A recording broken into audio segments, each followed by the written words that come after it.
If your job at a healthcare facility includes disinfecting against viruses, you know prevention is the best medicine, and maintaining healthy spaces starts with a healthy cleaning routine. Grainger's world-class supply chain helps ensure you have the quality products you need when you need them, from disinfectants and cleaning supplies to personal protective equipment, so you can help deliver a clean bill of health. Call 1-800-GRAINGER, click Grainger.com, or just stop by. Grainger, for the ones who get it done. Welcome in to I Remember My First Time. Oh, yeah. Don't be nasty, Jacob. Not that first time. Damn it. This is a podcast about cinematic awakenings. I like the sound of that. Continue. Where we talk about movies we love with someone who just popped their cherry to that movie. Oh my god, that sounds exciting. I love that. Jacob, are all the movies we do on this podcast going to be good movies? God, I really fucking hope not. Do we like shitty movies? Oh, we love shitty movies. Sometimes. Even more than good movies. Are we critics? Absolutely not. But do we love movies? Oh, we love the shit out of movies. And there's only one way to introduce this week's movie. The masterpiece that is Bad Boys, Bad Boys. What you gonna do? What you gonna do when they come for you? Bad Boys, Bad Boys. Nobody gonna let you now anyway. Bodies now, body, yeah. Nobody here knows the words to this part, so I just sing it again like this. Yeah. Bad Boys, Bad Boys. The 1995 Michael Bay directorial debut, starring in a buddy cop movie, two lead black actors in the mid-90s, in Will Smith and Martin fucking Lawrence. Let's get fucking go. If you don't know how I feel about this movie, I hope you know how I feel about it after hearing me get hyped about it. He is rock hard right now. Rock hard. And unlike Michael Douglas, I would show my dick if it wasn't just a podcast. Show us your motherfucking dick, Michael Douglas. Got that out early, didn't I? That son of a bitch, already gone. Jacob, this podcast is a shiny dick with two microphones, and we're just the balls along for the ride. BJ, I don't want to hear about your sexual escapades. I am BJ Leica, and I woke up this morning with a Power Ranger in my ass. Joined as always by me, Jakey Peakus, and I am a big Popeye's chicken-eating motherfucker.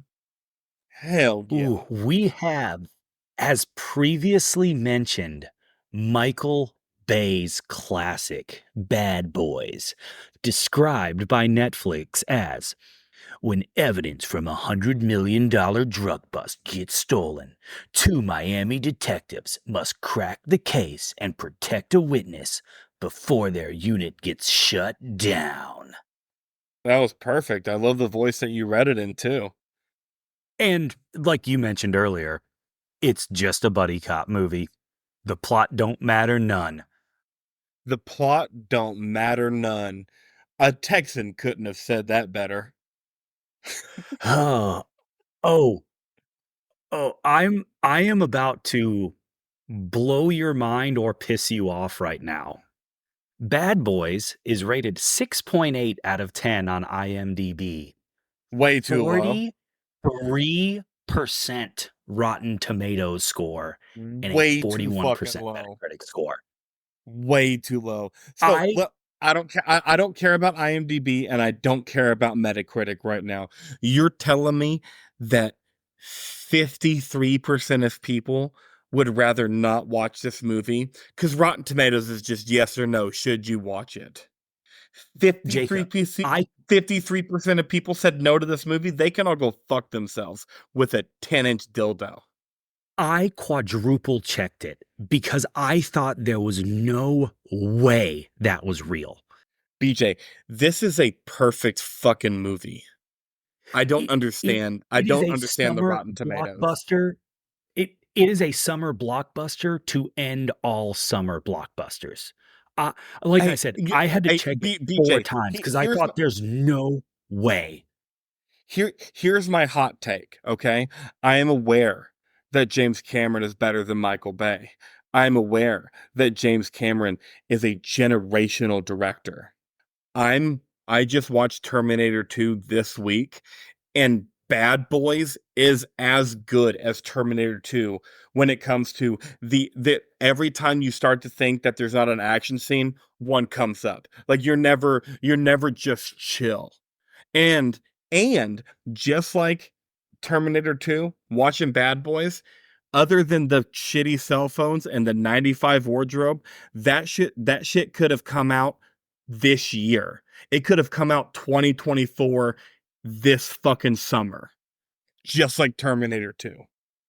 You're absolutely right. It looks stunning for being a almost 30-year-old movie now. You could have told me this movie came out in 2019 and I'd have believed you, minus, like you said, cell phones and especially the clothes. But Yeah. I, um, I so do not understand the Rotten Tomatoes. Metacritics, whatever. Like I'm sure critics have never liked Michael Bay, and I understand the dislike for Michael Bay, but no one had ever seen a Michael Bay movie to this point, and this was in fucking incredible. But whatever, critics don't bother me. IMDb is bad because people have been rating this movie since 95. So IMDb is not fair because people have opinions about Will Smith and that motherfucker hit Chris Rock and all this other shit. So whatever. But the Rotten Tomato score blows my fucking mind. uh, in my head, I thought that we agreed as a society this movie kicks ass. Now, I don't think we think of it as the greatest action movie of all time, but I figured as a society, we all agreed. Do you know what's one of the most fun movies ever made? The 1995 Bad Boys with Will Smith and Martin Lawrence, directed by Michael Bay. Yeah. And that's not the case. That is not the case. Oh my gosh. Okay, let's keep going. What's next? Do we have an IRMFT movie review? It's easy, right? Will Smith, Martin Lawrence, kick ass, getting drugs back. It's a buddy cop movie. While Michael Bay frame fucks the shit out of this movie. Yeah, yeah. All What right. what did we decide the definition of frame fucking was when there's never a quiet moment ever on the screen and 40 Yes. things have to be happening at once at all times? That's what Michael Bay does. And he does it better than anybody. No one is better than Michael Bay at frame fucking. Okay, so I'm gonna go with the credits being in the 40s. I'm still gonna say Roger Ebert liked this movie. I think Roger 2 out of Ebert likes Martin Lawrence. I think I don't think he really has a real opinion about Will Smith at this point in his movie career, but I think he loves Martin Lawrence, and it's a fun action movie. 2 out of 4 stars for Roger Ebert. Okay, didn't In hate it, but it, lower than I thought. he's on one in this review. Bad Okay. Boys tries with all the energy at its command to redeem an exhausted story with sheer technique. This movie is so good looking, it deserves a decent screenplay. Instead of one more loop down memory lane, the movie gives us a Miami filled with midnight glitz, shot with the flair of a fashion photographer, backlit monochrome, tilt shots and all. It has relentless editing, slick action sequences, and blows stuff up real good. And blow stuff up real good. I love that. Cool. The climax is ideal for those with attention span deficit. This must have been before attention deficit disorder was a thing. That way, we won't know we've seen similar climaxes hundreds of times before. This one is shot well with good special effects, but takes the usual shortcuts, including the fallacy of the talking killer. Roger Ebert is at it again, baby. Yeah, he is. Imagine Love that. bodies are stacking up like cordwood. Propane tanks are exploding. A bad guy appears in the doorway of a plane. He's aiming his automatic weapon at one of the heroes. All he has to do is pull the trigger. And then, what? He talks? Nope. The good guy talks, finding time to say, "You forgot your boarding pass," before pulling the trigger. By then, of course he should have been dead, but the filmmakers violate credibility to give us to give us a smart remark that is not believable, funny, or original. Whom do they make these movies for? What exercise in self-deception inspires them to go to such effort and expense for what is obviously going to be a lame exercise in retreadsmanship? Okay. Wow. He was on one in this review. That's a little longer than I usually read the Ebert review, but like I said, I was just letting Raj cook. Yeah. And he was cooking. All right. Budget 96, not estimated $19 million. Today, that's about $38 million. Michael Bay did this on That's it? $38 million. That's incredible. Whoa. That's incredible. Opening weekend, today's money, so 38, sorry, not 38,000. I'm an idiot. 38 million. But I'm sure you knew that. So 38 million opening weekend, it made almost 32 million in the opening weekend in just the US and Canada. So in the US and Canada, and I'm talking 2024 numbers cuz whatever. I'll do the 95 numbers when I get to gross worldwide. Gross US and Eh. Canada, $131 million in 2024 just in the US and Canada. Money, money, Gross money. gross worldwide, almost 290 million. The world loves Like Michael Bay. there's a reason they just came out with a fourth one. I'm just saying. So much money, so much money. Good for Michael Bay, good for Will Smith, and good for Martin Lawrence, and good for the black community.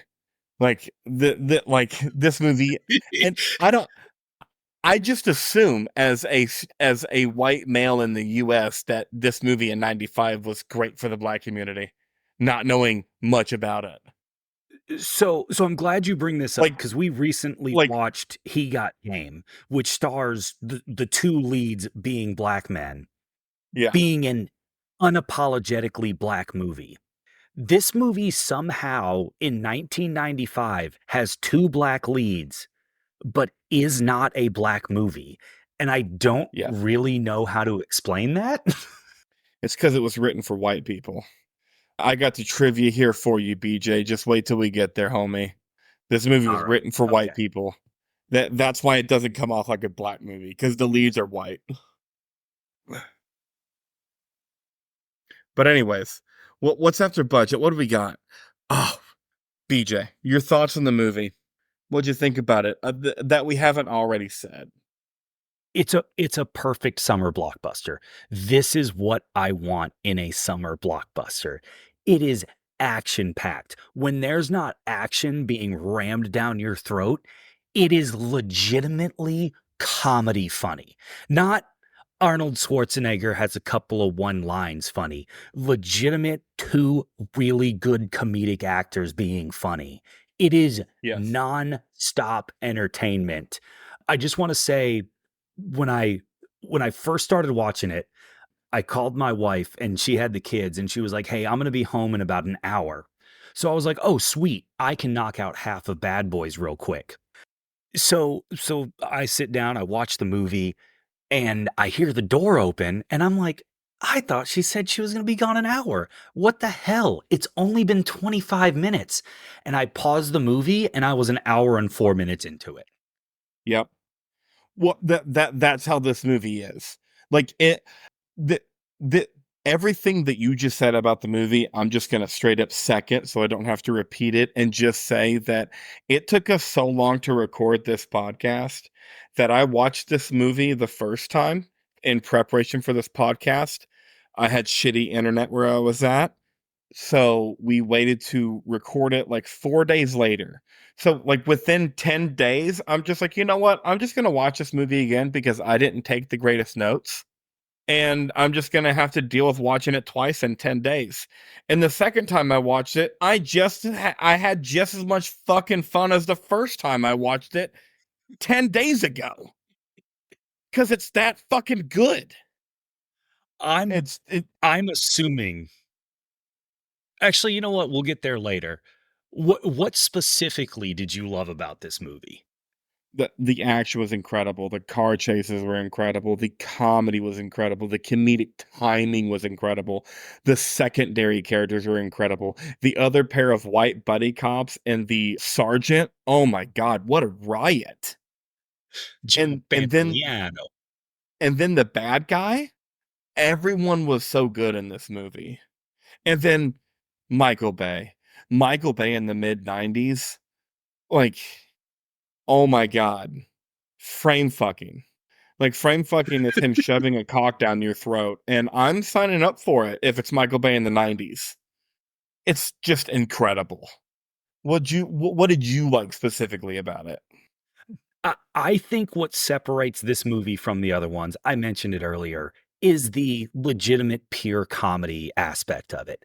A lot of movies have cool action, a lot of movies have cool car chases with cool cars and gunfights, but to have a legitimate comedy rolled into a movie with this much action, so good.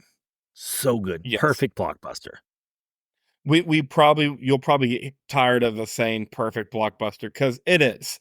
There's only one other blockbuster that is a perfect blockbuster with this one, and it is Terminator 2. I have watched both movies within a month of each other, and they are both equally perfect. For different reasons, there is no comedy in Terminator, but they're both perfect blockbusters. Jason Anyways, Patrick running's the pretty funny. oh my gosh. I know we'll talk about this again on Terminator 2, but you were the one that sent it to the group chat with my brother. Jason Patrick was so fucking fast that he caught John Connor on the dirt bike the first time they shot the scene. He What the outran fuck? a Any dirt bike. yeah, while only breathing through his nose because he was acting like a machine. He wasn't even running normal. Anyways, not all I'm saying here is the best athletes in the world aren't just in professional wrestling or not wrestling, professional sports.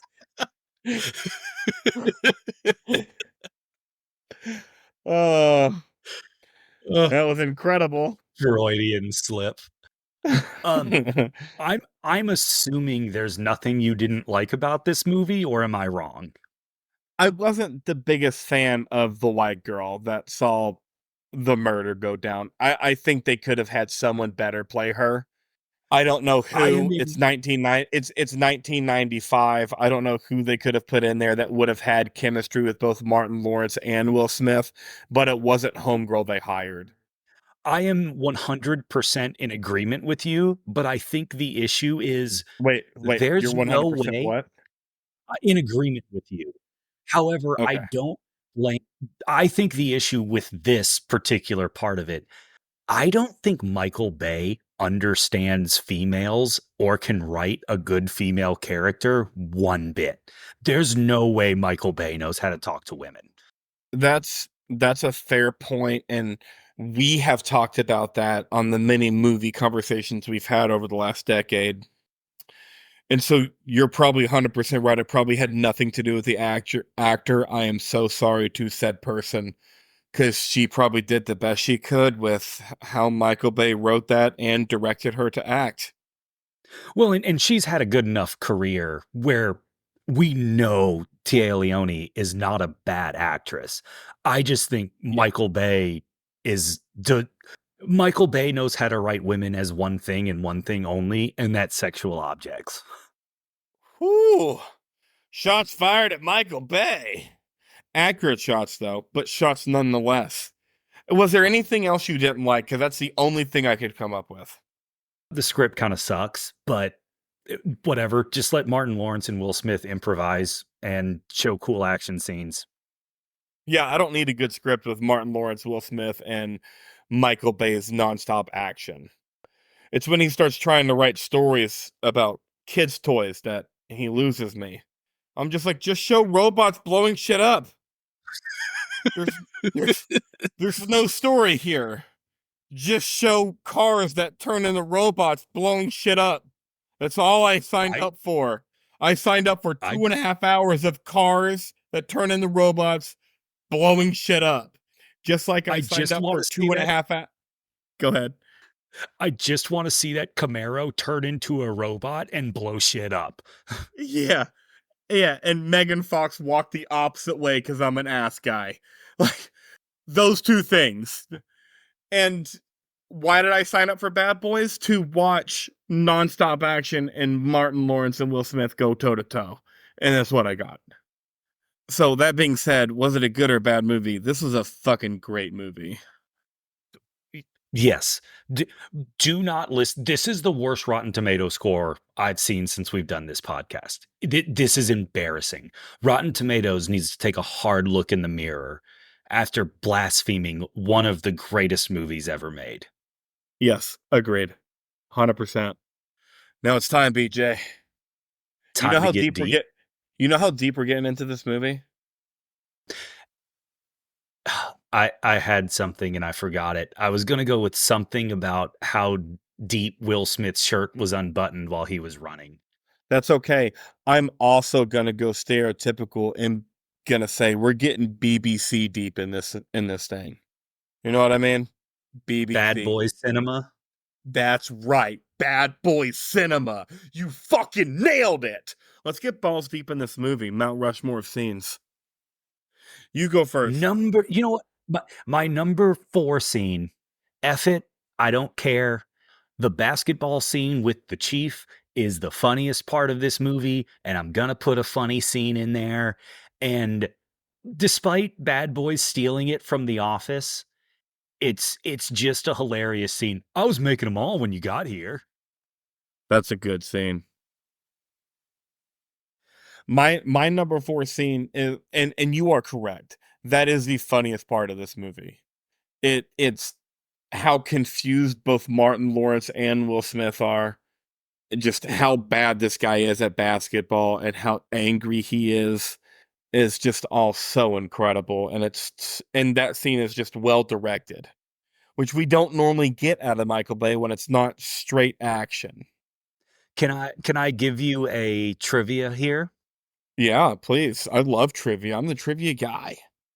When when he said everyone wants to be like Mike, and the chief said, "Well, soon you're going to be retired like him." When the movie was filmed, Michael Jordan was in retirement, but by the time it came out, Michael Jordan was back in the NBA. Did he win another title after coming out of retirement? He won 3 titles after coming out of retirement. 100% Michael Jordan would show his dick. 100%. If in a movie and they said you had to let it all out, he would show his dick, unlike Michael Douglas. He won 3 titles after coming out of retirement. God damn it. Yes. I've never heard of such big dick energy. My friend Mike can go fuck himself with his Kobe's the best basketball posts on Facebook. Wow. That's insane. All right. My number 4 scene, I'm going to try to follow Michael Jordan winning 3 titles after retirement as a trivia drop. But my number 4 scene is the opening scene. I thought that shit was Man. so funny. Martin Lawrence eating in his car, food going everywhere. Him telling Will Smith to just shut up because he ain't getting any at home. So fucking funny. And then they get robbed, which the person that robs him is in one of my single favorite movie scenes of all fucking time. It's what Die Hard 2.5, The Last Boy Scout with Marlon Wayans and Bruce Willis. And Bruce Willis has been captured and he's been beat up a little bit and he wants a fucking cigarette And he's like, hey, can I have a smoke? And the white guy that's robbing them in this scene is like, yeah, you can have a smoke. Here's a cigarette, and gives him a cigarette. He's like, can I have a light? He's like, yeah, you can have a light. And he goes to light Bruce Willis's cigarette and then pops him right in the jaw. And he's like, boom, baby. And Bruce Willis goes, Yeah. you touch me like that again, I'm gonna fucking kill you. It seems I've dropped my cigarette. Can I have another? And the look on this guy's face is just like, what the fuck is going on? This guy's crazy. But he's like, yeah, I'll give you another cigarette, you dumb motherfucker. And he gives him another cigarette. And Bruce Willis goes, can I have another light? And then this guy punches him again, goes, booyah, baby, again. And Bruce Willis stands up and shoves his fucking guy's nose right into his brain cavity. Guy drops over dead. And then he picks up the lighter and lights a cigarette. It's in fucking incredible. And this guy's robbing the car. So I love that for me. And then we got Martin Lawrence comedy because he's going up against the big Popeye's chicken eating motherfucker. Oh, The white guy in this scene is the perfect example of that guy. I have seen him in 15 movies and shows, and I have no idea what his name is. yes. Yes. You know what? Just because we have a podcast that nobody listens to, and because nobody knows this guy's name, we're going to say it out loud before we continue. Because Hold for we're there Jacob with to you, give man. him time Yeah. to look it up. He's At stalling, least, so I'm stalling at, here. Actually, you know yeah. what? While you're looking that up, I'm gonna go on a rant Uh-huh. real quick. Talk to me. Porsches used to be cool, and I don't know what happened, but now when I hear Porsche, I don't think of cool sports car anymore. I think they put so many of the Porsche SUVs, the Cayennes and Macans on the road, and I see so many of them. Now when I think Porsche, I think stupid overpriced SUV and not cool sports car anymore, and I'm kind of bummed out by that fact. Damn. BJ, I wish you would have Make brought this up Porsches whenever we were cool again. going over. I wish you brought this up when we were going over trivia because I have some cool Porsche trivia. But I'm gonna have to agree with Great. you. They're not cool anymore. Make Porsches cool again. Nipka. Not near as cool as Make America Great Again. Sorry, bud. Okay, this guy is in an uncredited role titled White Carjacker. His name is Kim Racist. Coates. Cam He Cotes, you're can be welcome on the podcast. anytime. He is known for things such as God, he's been in 154 things. White House Plumbers, Bad Blood, Sons of Anarchy, Goon, Godless. What else? I'm almost done with this bit. And I'm done with it. I'm not finding enough stuff. Let's keep going. I mean, if you're in Goon, Sons of Anarchy, Bad Boys, and The Last Boy Scout, you're our kind of guy. Yeah. You're welcome on the pod anytime, Kim Kotis. What's your number 3 scene? I called this the Mike Lowry scene because it is when Martin Lawrence has to pretend to be Will Smith to pick up the witness of the murder, and they say Yeah. Mike Lowry like 12 times. And then just this is a horrible plot line and it's so dumb and it's unnecessary. But when he shows up to the house and she's not trusting him and she's swinging umbrellas at him, and then the bad guys show up and they have to take the dogs and run away. It it's really cool. It's really fun. And the pièce de résistance is the two bad guys making fun of each other at the end, where the skinny guy's making fun of the fat guy for not being able to keep up with him. And it's just really good incompetent bad guy stuff that I love in movies like this. Did you get the Yeah. license plate number? Yeah, I got the license plate number. This is also my third favorite scene. And like everything you said, just the straight comedy of the scene. Martin Lawrence was killing it. Mike Lowry. All right, what's your second favorite scene? This is a close one, but I think it's not my first. I think my second favorite scene is the final airplane hangar battle stuff blows up real good scene. Oh my God. I'm sorry. Let's back up. My third favorite scene wasn't Mike Lowry, the Mike Lowry scene. It was the Al Capone suite scene and Homegirl running away from the bad guys as they were chasing her. Okay, the party.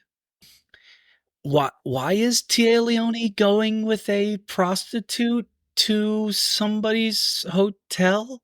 Was Because was that Tia ever answered? Leone does. Yeah, I know why, and it was answered in a very subtle way. Tia Leone does not know that her friend's a prostitute. She thinks she's Oh. Yeah. She thinks she does like party get-togethers or host parties or plans parties or some shit. And that's how Homegirl presents it to Tia Leone if you see it.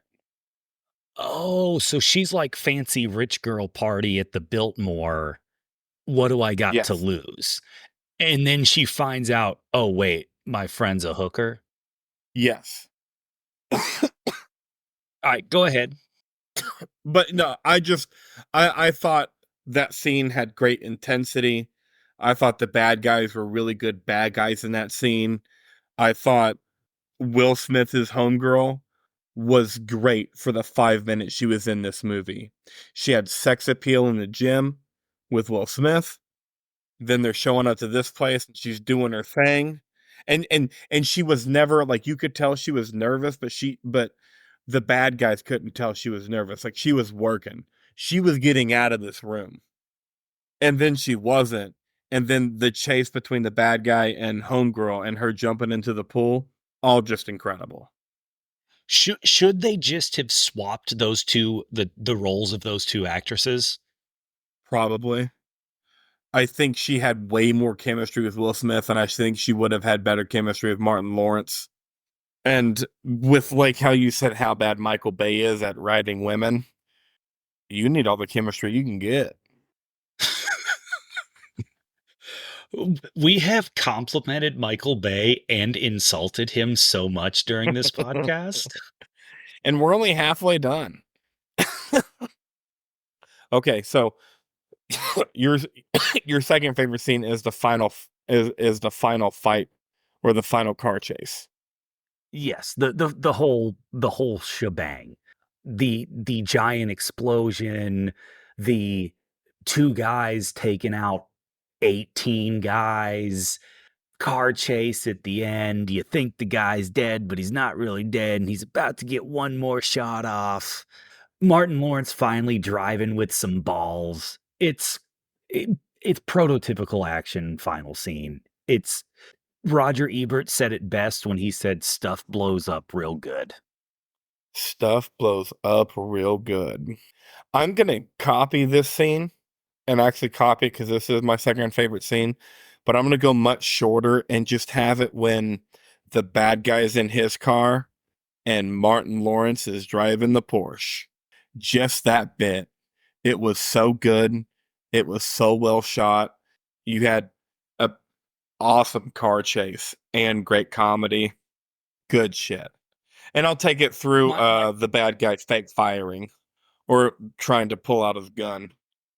my question to you, does Martin Lawrence get the bullet removed before he goes home and bangs his wife, or does he just go straight home and bang his wife with a bullet in his thigh? No, he gets it removed. That way he can bang her more than just the time he gets home. Because if the bullet's removed, you get to have sex for days. The kids are going to the grandparents' house. If you show up and you still got to go to the hospital, the kids might not leave. You only get that one time. Yeah, it'll be great, but you've been missing out, and that's all you've been thinking about. You go to the hospital first. You need to get that house deep cleaned after that, because there's stuff Hell yes. everywhere. Hell yes, as there should be. And the only way there's stuff everywhere is if you go get that bullet taken out first, because you're not able to do all that with the bullet. I rest my case. All right. So First favorite number scene, one BJ. scene Let's see if it is matches. 3, 2, 1. Hellfire Club. Yeah. I was gonna say club scene, but you always have the best names for shit. Wait, I think it's just Club Hell. Hellfire Club. I think the Dungeons and Dragon group from the last season of Stranger Things. I think it's just Club Hmm. Hell is what the club's called. Jacob, Okay. there's a bathroom fight and exploding propane tanks out of the back of a truck during a car chase in this scene. How could it not be this scene as the number one movie or as the number one scene? It was made to be the best scene of the movie. Like, you needed a conclusion, so you had to have the car chase scene. But everyone knew this was the best scene of the movie, and it was incredible.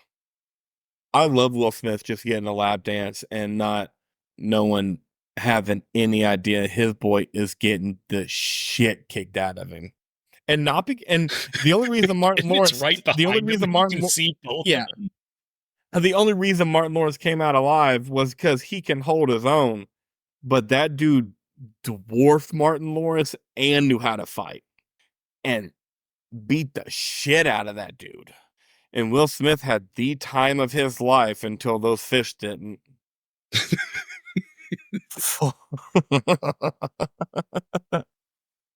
This So bathroom good. fight scene walked so the Monkey Man bathroom fight scene could run.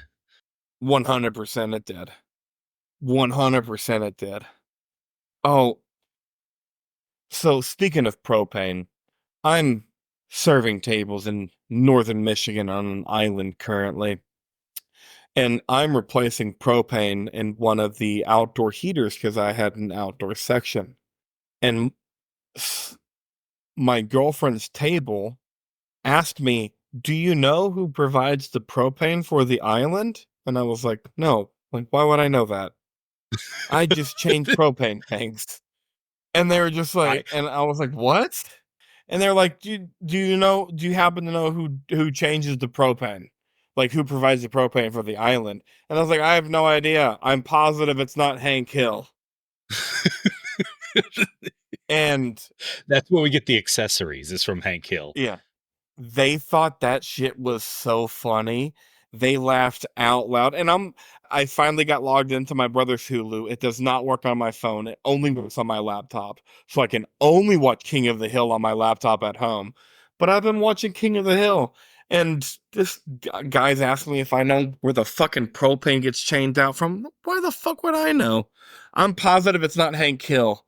And he was an older gentleman, so of course he watched King of the Hill, and he thought that shit was so fucking funny. Anyways, back to this incredible car chase. Who was driving the car in this scene?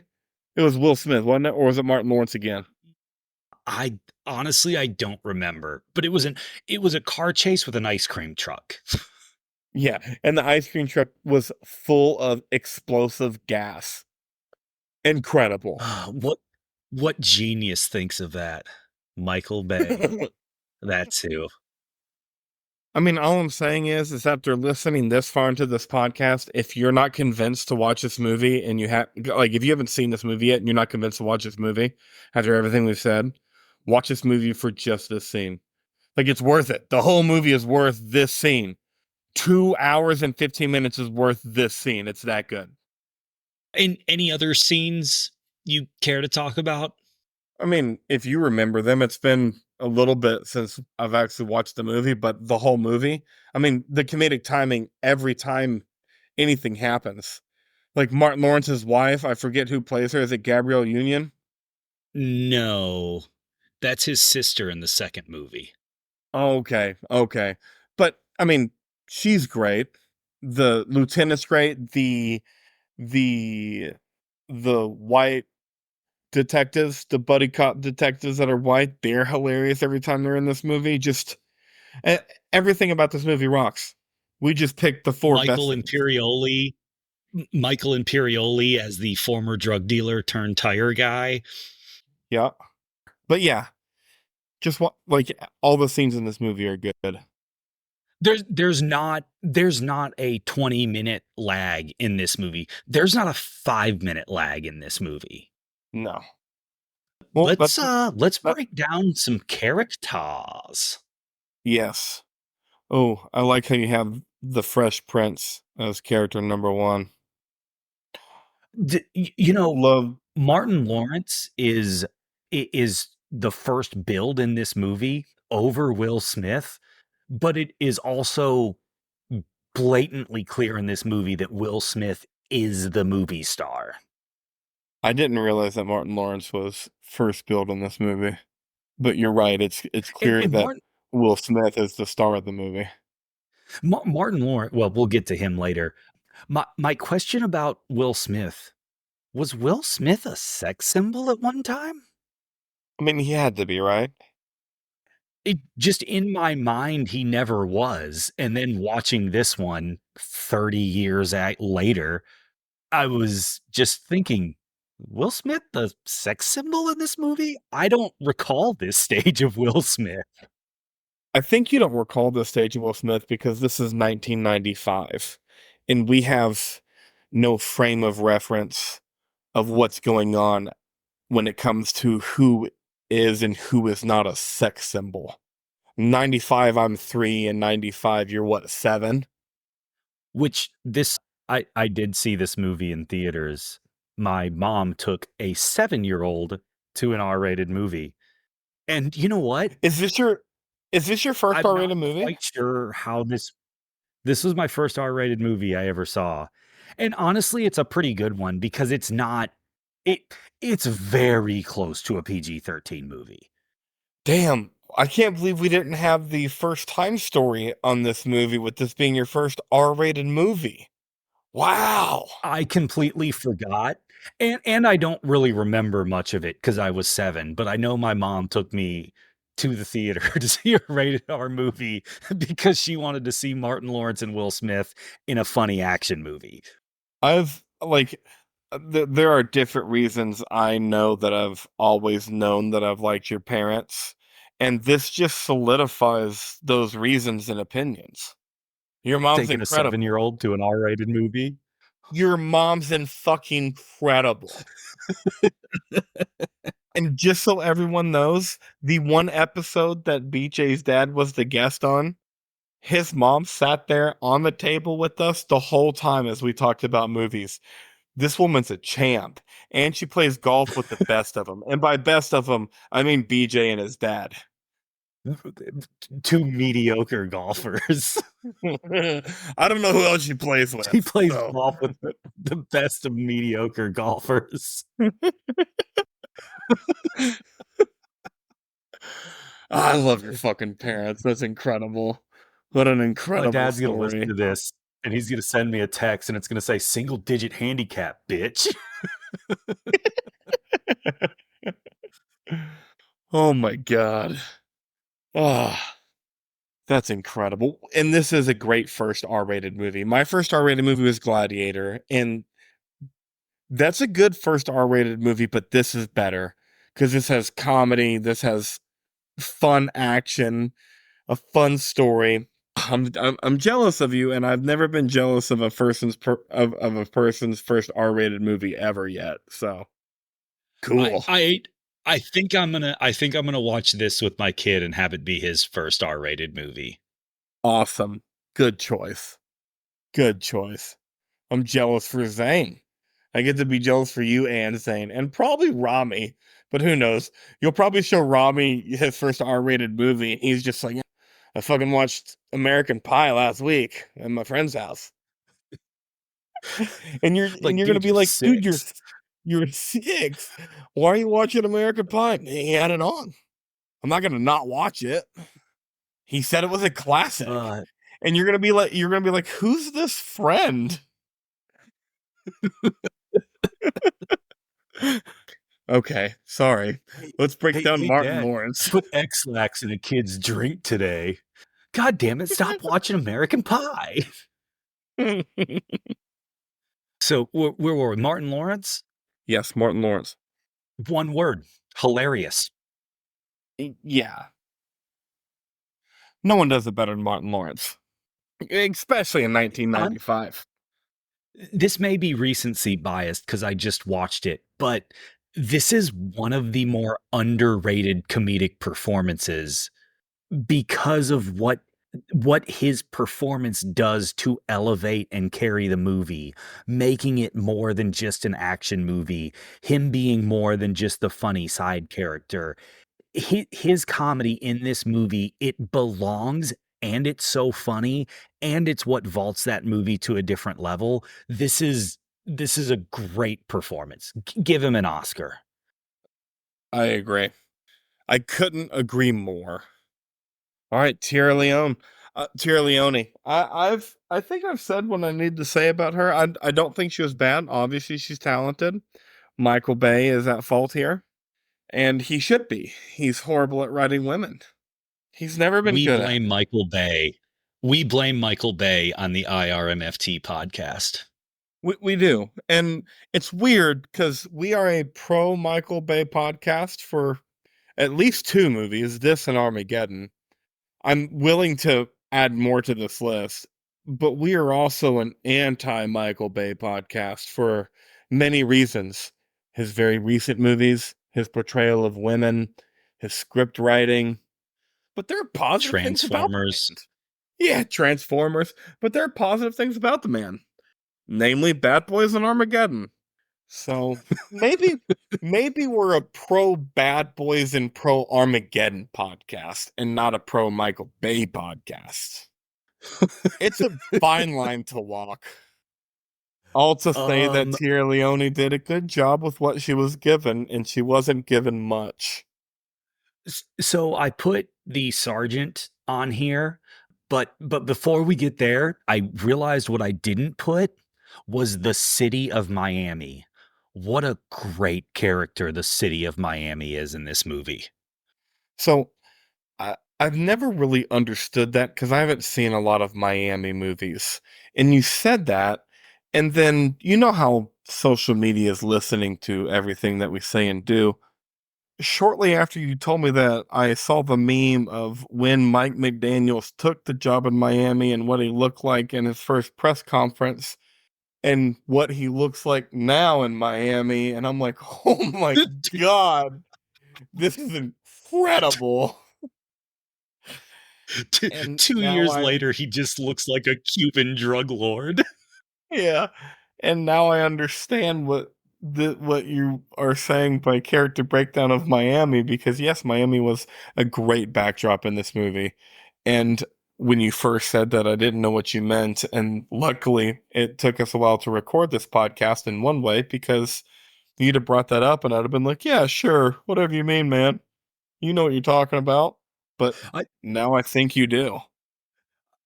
I feel, in my opinion, that Miami is one of those cities that just elevates a movie almost an entire number score.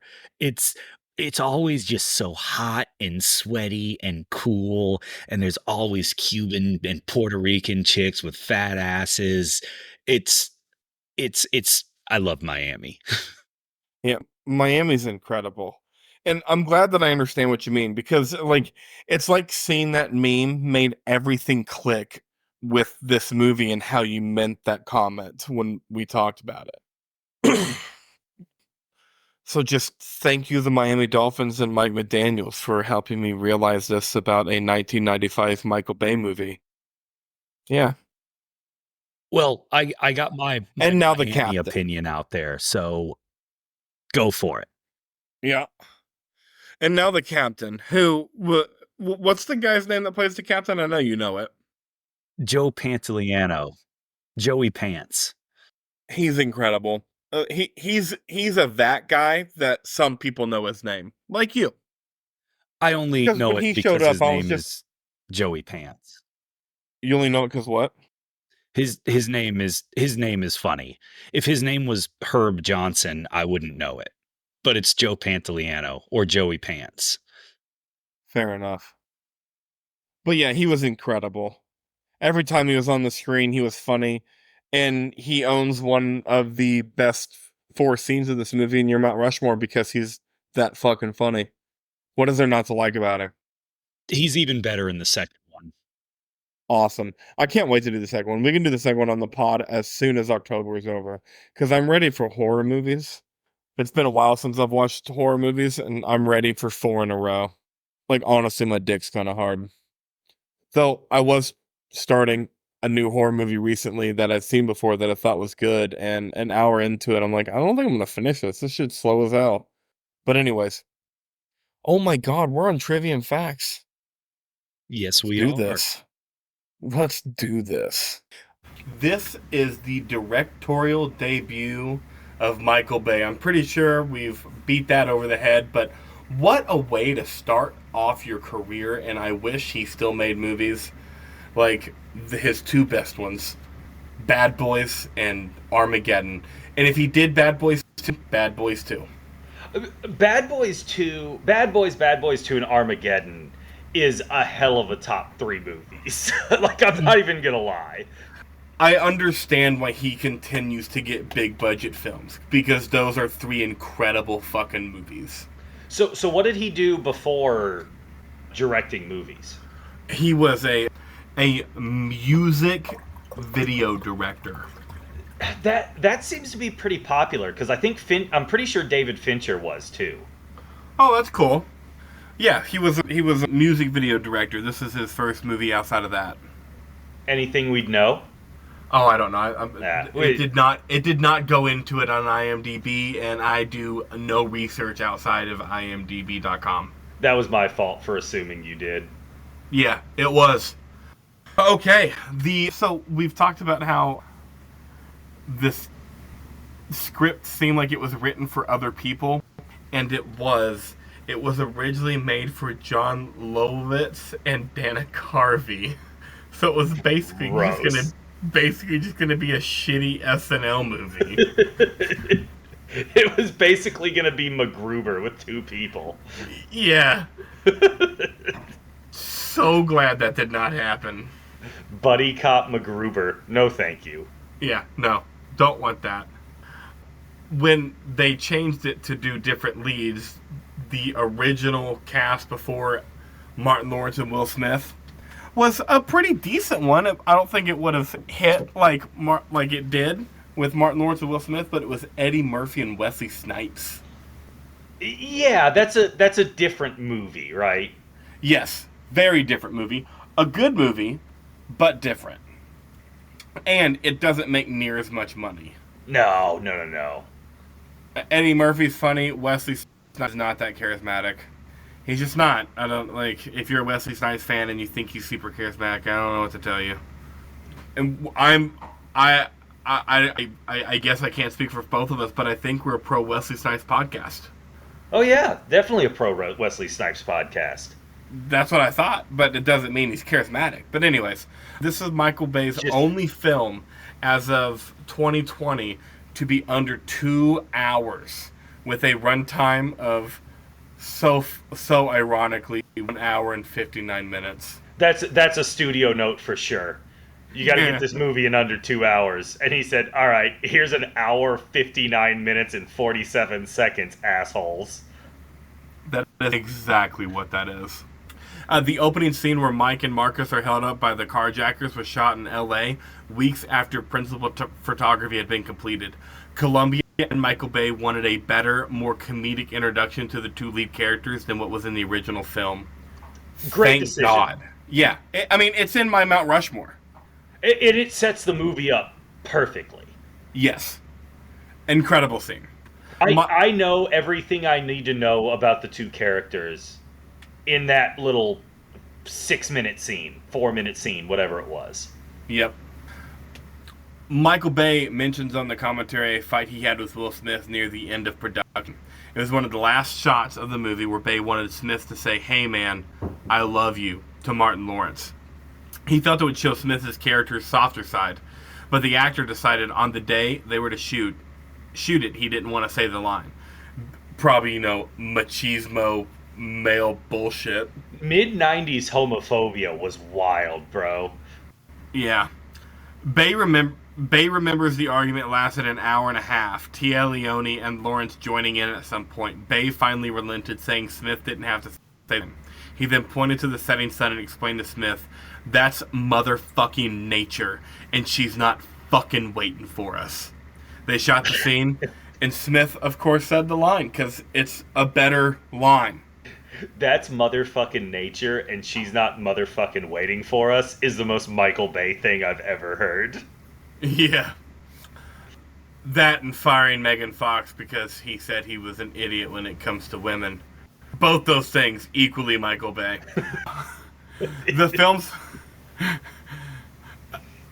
The film's production was extremely grueling for Michael Bay due to script problems. Bay would later call the screenplay a piece of shit, and budget limits that often meant Bay would only get a single day to shoot action sequences that would have taken 4 days of work on more lavishly funded projects.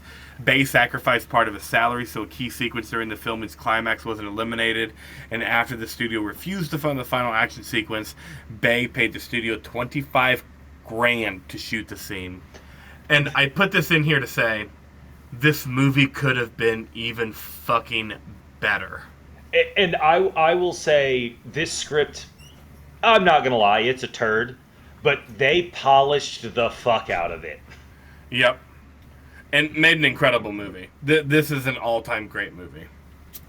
What's next? The film's production, Michael Bay wanted Smith to be topless for his foot chase. However, Smith would only go so far as to do the scene in an unbuttoned dress shirt.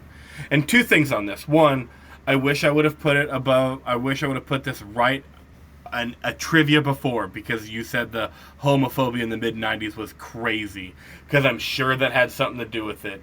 And then two, and I believe you brought this up one time when we were talking about the movie, but the unbuttoned shirt is such a better look, and it's way more sexy. Especially in Miami. It's so Miami. Yeah. Yeah, that's what you said too. It's so Miami. Which, speaking of Miami, that's my favorite new NFL bit is Mike McDaniel's transformation from a suit laced up choir boy to Miami all the way, baby. He went from accountant to coke dealer in 3 years. It's wild. I love it. While boxing at the gym, Marcus is seen bumping into things while attempting to shadow box and fumbling while hitting the speed bag. The scene is played for laughs, but in reality, Martin Lawrence excelled in boxing as a teen, growing up in Maryland, even contending for the Mid-Atlantic Golden Gloves. Oh, Martin Lawrence has hands. Yeah, he does. Which makes that scene even more funny, and I love when smaller framed actors have great physical comedy. Yeah, because it's usually subject to the Chris Farley, John Candys of the world, but the little guys can do it too. Yeah, and I enjoy that. Michael Bay has gone on record about his dissatisfaction with the ultimate cut of the film. He expressed dissatisfaction with several specific shots, including the car chase following the club hell sequence, and one shot in which a character is thrust from an exploding airplane. And again, I put this in here to say that this movie could have been better than what we saw. I agree. I want that in this movie. I want it so bad. This is such a great movie. I wish Michael Bay still made movies like this. It's I have a little bit of a semi. I love movies. Oh, so here's my Porsche trivia. Lowry drives a 1993 Porsche 911 Turbo 2 3.6. Basically a cool car. And there's a bunch of cool stuff that I could say that I'm not going to say. You can trivia and look it up. This Porsche was lent to production by Michael Bay, who was already a successful director of television commercials and music videos. The studio didn't want to rent a car, and the production didn't have the money to rent one, and the Porsche did not want to support the movie, so Bay had no choice but to step in and lend his own car. You can make Porsche money directing commercials and music videos? What are we doing? Why do we have a shitty podcast when we can make videos and TV commercials? I can fucking do that right now. I've got a Subaru and you've got a bicycle. Yeah. I'm pretty sure on the trivia for Monkey Man, Dave Patel shot scenes of that movie with his fucking iPhone. Have a new one. What are we doing? We are wasting our motherfucking time. Okay. This last bit of trivia, I love when I'm able to give the last bit of trivia to my co-host and close friend, BJ. Is this one of those that are just for me? This is just for you, my friend. Upalaka Airport, where the final scenes are filmed, was used by the CIA in the 1950s and 60s as headquarters. Fuck yeah! As headquarters for its covert operations in Central America and Cuba, including the disastrous 1961 Bay of Pigs invasion.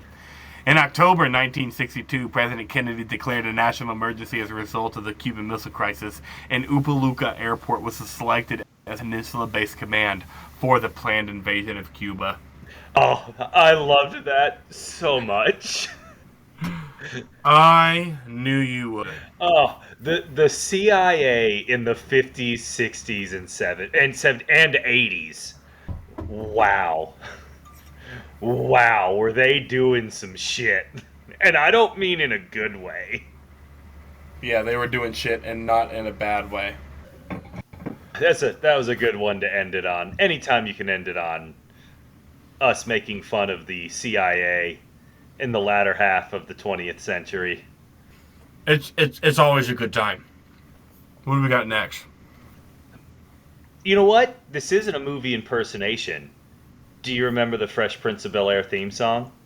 Yeah, I think so. Alright. This is a story all about how my life got flipped, turned upside down, and I'd like to take a minute, just sit right there, tell you how I became the prince of a town called Bel-Air.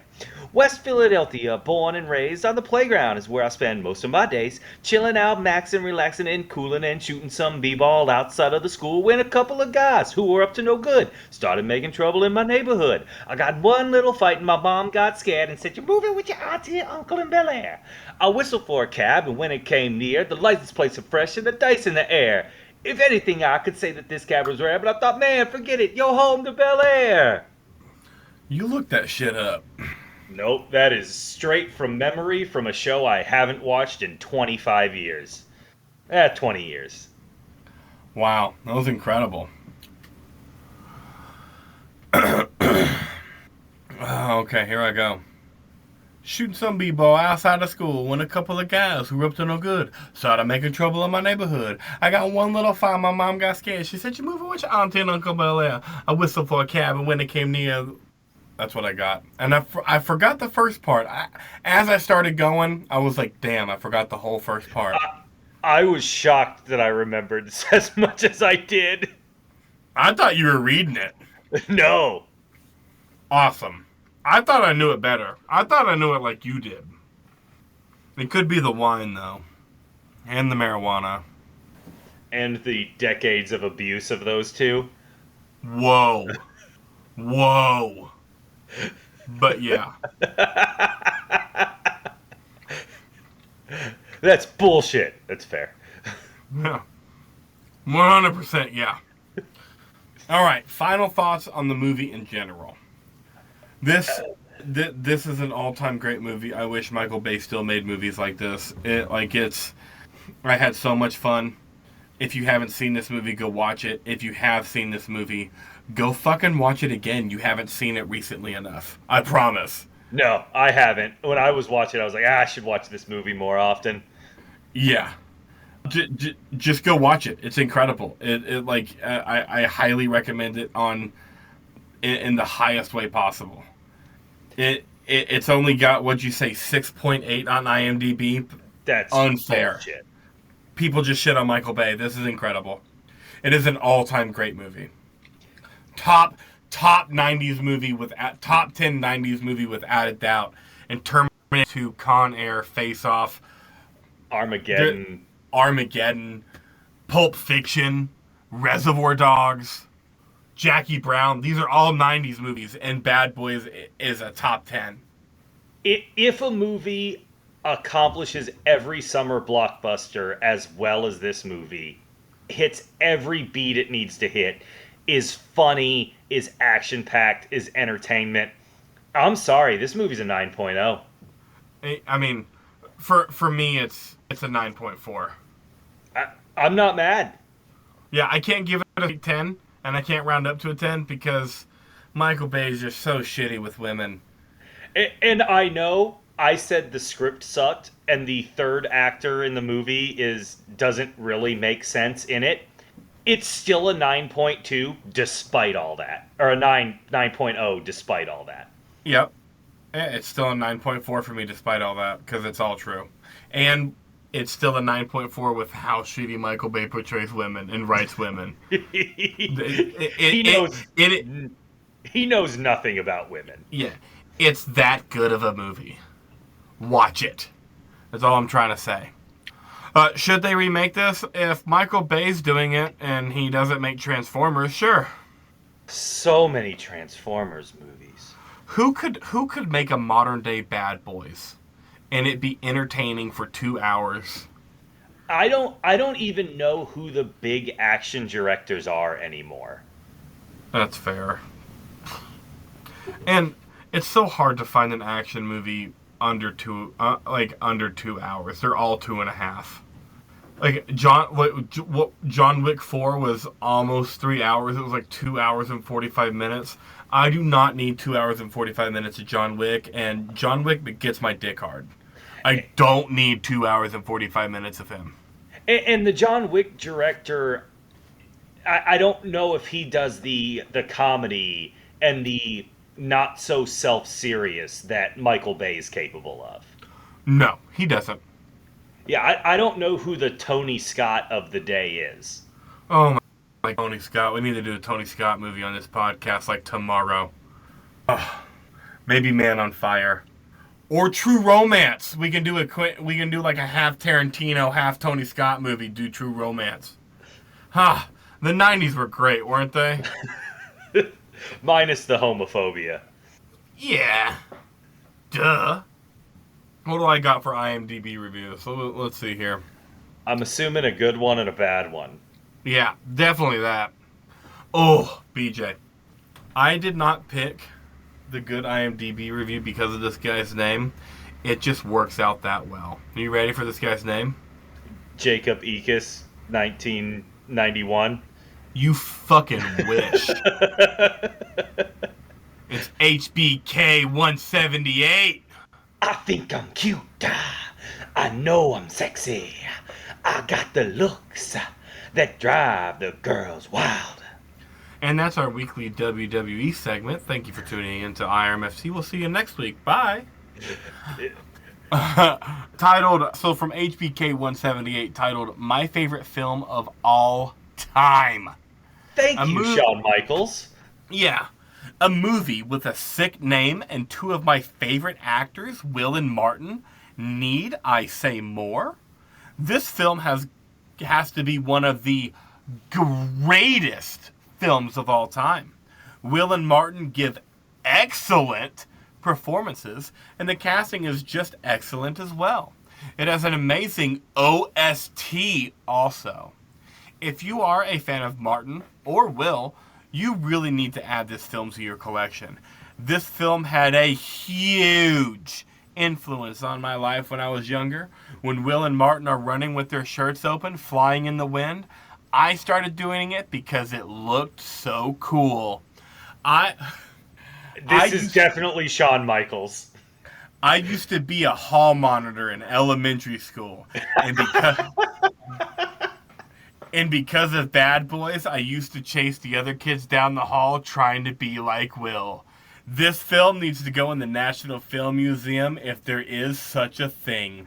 I just envisioned a middle schooler, full unbuttoned dress shirt, chasing another middle schooler down the hall because he doesn't have his hall pass. Thinking he looks so cool and is just the nerdiest fucking kid. And I got 2 words for ya. Oh, HBK here live and well. And no, for all of our listeners, we are not going to say who HBK was. You can go fucking look it up if you don't know. That guy's welcome on the pod. Yeah, he's 100%. HBK 178, you're welcome on the pod, my friend. Even if you're not the real HBK, that's still fine. Yeah. Still want you here. You sound like a fun time. All right. From Tallwood 1320. That's what I have every morning when I wake up. Yeah, you do. Oh, it's not that tall. Boom, roasted. Titled Dull Boys. Yeah. Yeah, we like a good pun. This was not good. This movie never had a single original idea. Just one cliche after another.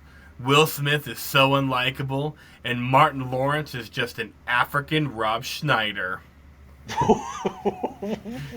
What?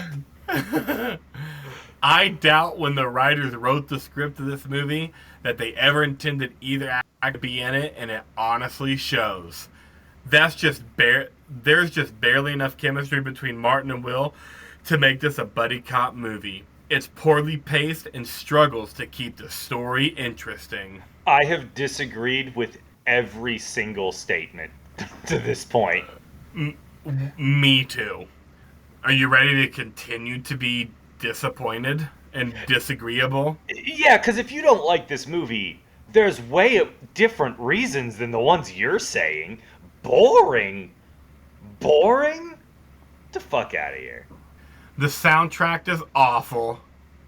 The bad guy sucks. And it's too long of a movie. I did not feel like this movie was long at all. Even at 2 hours. Flew by. The last bit is too convenient with how everything wraps up. I imagine half the box office of this movie was either from Will's hype from Fresh Prince of Bel-Air or possibly the cool title this was given. If they cast anyone else in this movie or call it anything else, it would have been in a bargain bin. I mean, the ending is too convenient. Have you seen any movie ever? Right. Like, literally all of them. This is another awful movie from Michael Bay. So far, the only somewhat good movie I've seen him do was The Rock with Nicolas Cage. However, this is just trash. And that's my bad, everyone. Michael Bay he's done 4 incredible movies, and 3 of them were in the 90s.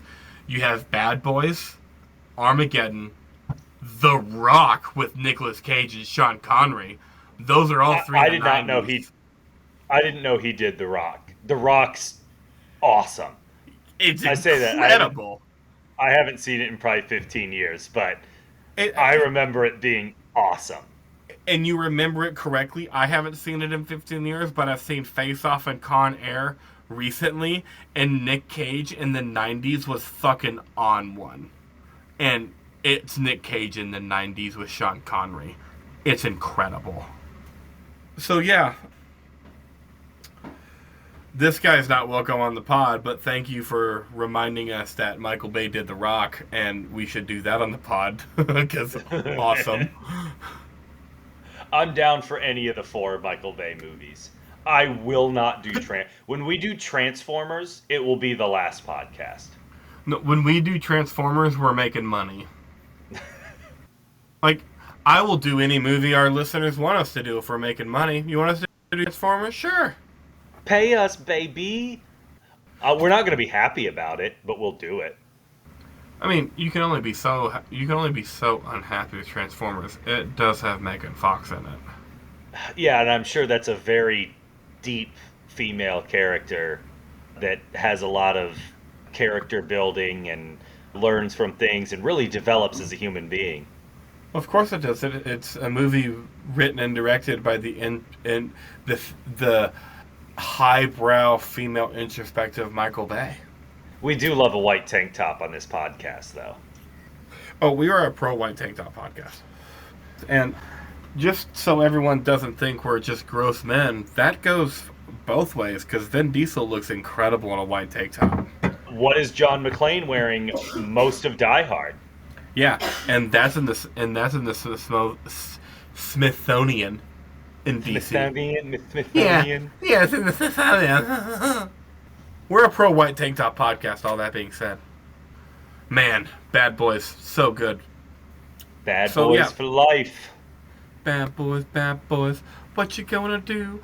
What you gonna do when they come for you, bad boys, bad boys? So if you've listened to this entire podcast and you don't know if we think you should watch this movie or not, stop listening.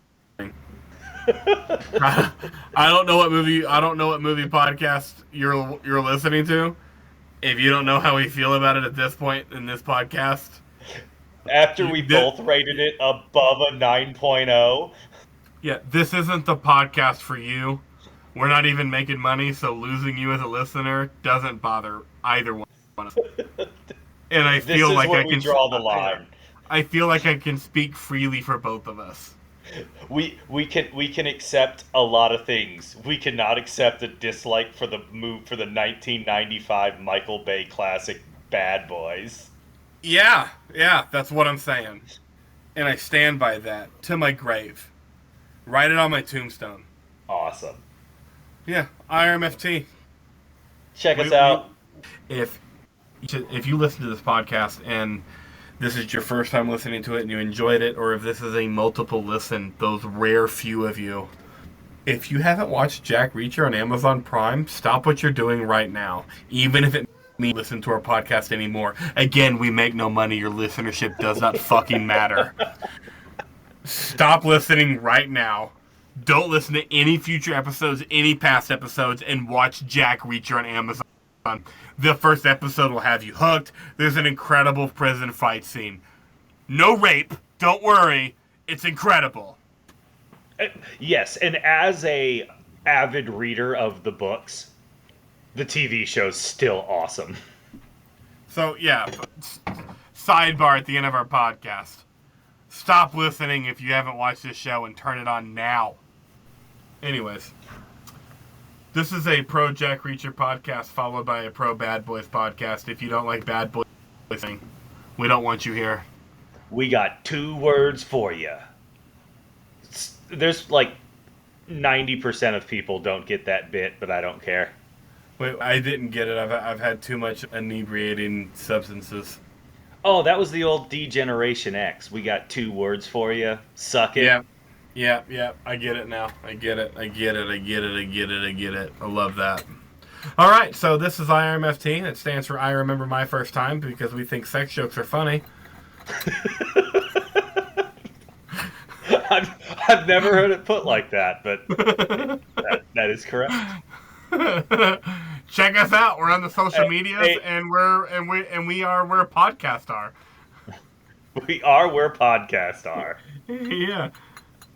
I honestly don't know. I honestly don't know how else to put it. I'm ending the podcast right there. Bye. Bye.